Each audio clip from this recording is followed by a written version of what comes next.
Welcome back to the Tech Couch, and today we're going to be comparing these three phones, the iPhone 6s Plus, the 7 Plus, and the 8 Plus, and we're going to be taking a look at the differences between these phones. Then we're going to do a power on test, and we're going to compare the cameras. So let's start by just taking a look at the differences between these phones.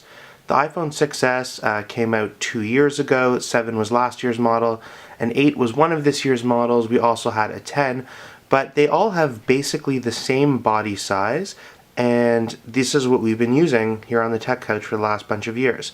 So I just switched from this iPhone 6s. Unfortunately, as you can see, I cracked my screen, so I needed to upgrade.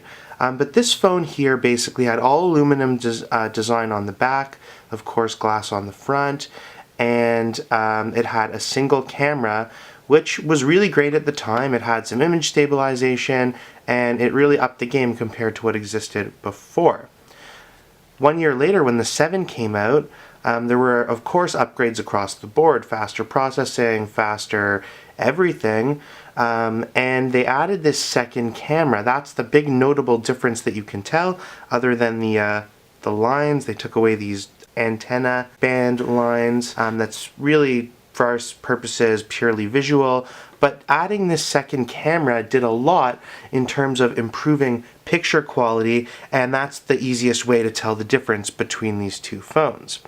Then this year, when they went to the 8, still have two cameras. Of course the cameras got better, the processor got better, all sorts of upgrades across the board. But the big thing that you'll notice here that in the difference is that they went from all aluminum back to a glass back. And the main reason for that is for wireless charging.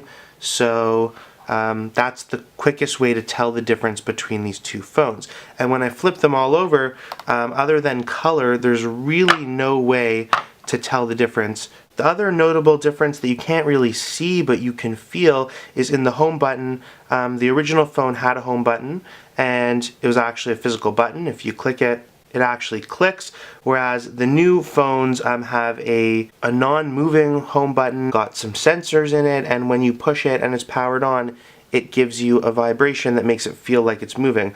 When the phones are off, it's actually just the same thing as pushing on the glass, whereas this one actually moves. Definitely check out parts 2 and 3 if you want to see the startup test and the camera test. Thanks for joining us on the Tech Couch. Take it easy.